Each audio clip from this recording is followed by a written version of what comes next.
இப்போது புதிய அறிமுகம் ஆச்சி ஹோட்டல் சாம்பார் 50 கிராம் ரூபாய் 20 மட்டுமே.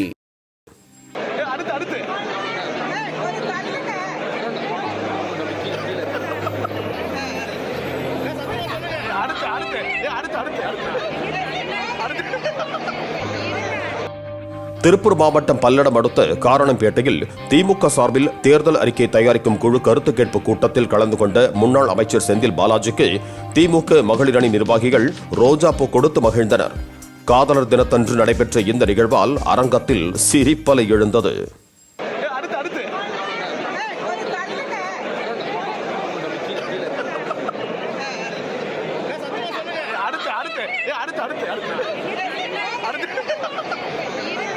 இப்போது புதிய அறிமுகம் ஆச்சி ஹோட்டல் சாம்பார் 50 கிராம் ரூபாய் 20 மட்டுமே. பிளே ஸ்டோர் மற்றும் ஆப் ஸ்டோரில் இருந்து பாலிமர் செயலியை QR கோடு மூலம் பதிவிறக்கம் செய்யுங்கள். செய்திகளை உடனுக்குடன் பெறுங்கள்.